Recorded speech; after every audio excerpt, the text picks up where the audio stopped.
Hey students! Looks that situation familiar to you? And are you looking for ways to prepare for your exams effectively and with ease? Here are some methods that can help you learn and retain information more efficiently. Visual aids such as mind maps, concept maps, or word clouds can help you visualize terms, ideas, and concepts, making them easier to remember. Additionally, it's important to vary your learning methods between visual and auditory learning. So combine methods such as videos, diagrams, images, and text. This can help you retain information more effectively and make your exam prep more successful. So, let's start exploring these techniques today. First, let's choose an example. Let's say our topic is DNA.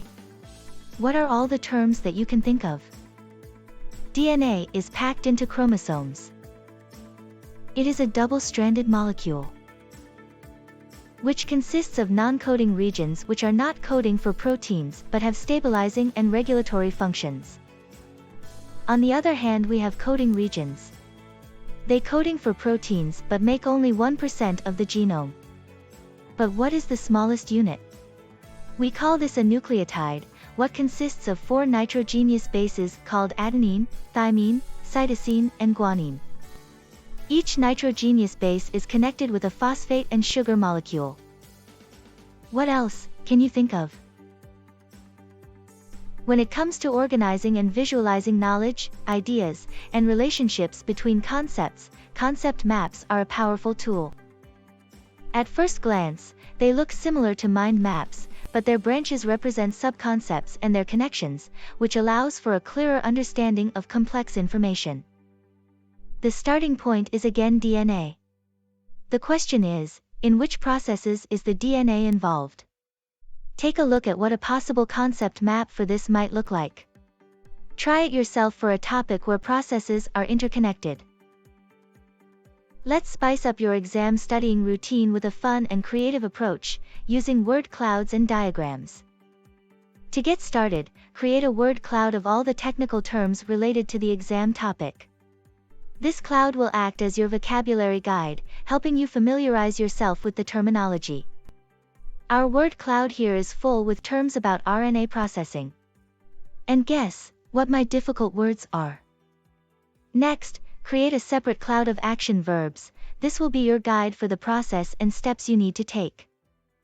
But we won't stop there, it's time to bring in the diagram. Start at the top of the diagram and follow along the process, canceling out the technical terms from the first word cloud as you use them. You can repeat the verbs from the second cloud, but only use each term twice.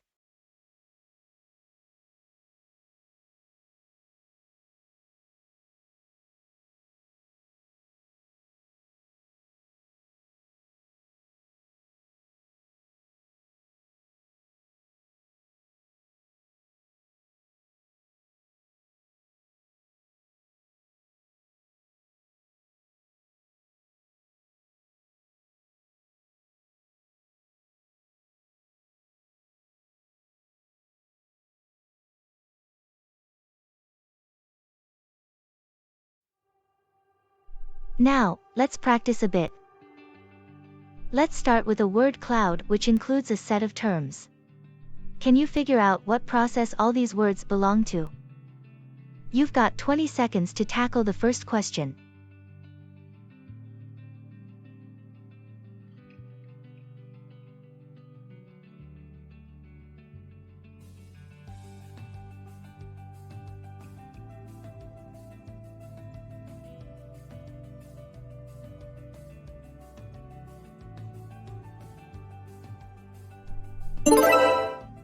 Why do we focus on transcription instead of DNA replication?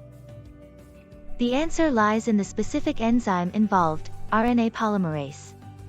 This enzyme adds RNA nucleotides one by one to the 3' end of the RNA chain, producing pre-mRNA. On the other hand, DNA replication involves a different enzyme, DNA polymerase, which adds DNA nucleotides to the open DNA strand, producing instead of pre-mRNA. Okay. Ready for the next question? Well, what does the shown diagram most likely represent? You have 10 seconds to decide which answer is correct.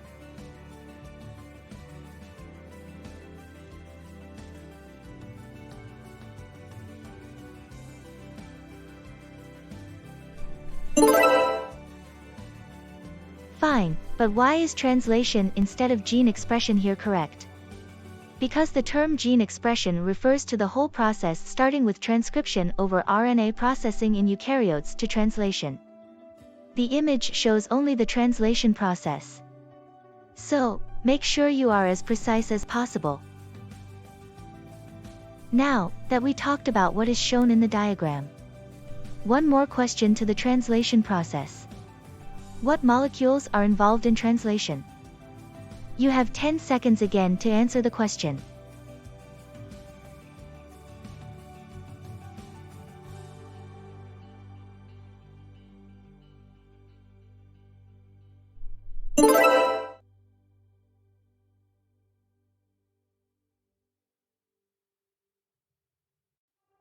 So far so good. For the last exercise, you will need knowledge about gene regulation in bacteria, specifically about the tryptophan operon. Here we want to use auditory learning. For this I will explain the graph shown, and at the end I will ask a question that you should answer based on the info presented. Are you ready for the task? The bacterium E. coli, for example, is able to synthesize the important amino acid tryptophan itself. In this process, the TRP operon regulates the production of tryptophan in E. coli, as shown in the figure. Here, we have the situation where no tryptophan in the bacterial cell is present. When tryptophan is absent, a regulatory protein known as the repressor is unable to bind to the operator region of the tryptophan operon. As a result, RNA polymerase can bind to the promoter region, kickstarting the transcription process of the operon genes. This process leads to the production of 3 enzymes, which are crucial for tryptophan biosynthesis and are encoded by the 5 genes of the operon. Are you ready? Here comes the statement: if tryptophan is not present in sufficient quantities, the repressor is activated and consequently transcription does not take place. What do you think? You have 10 seconds to answer.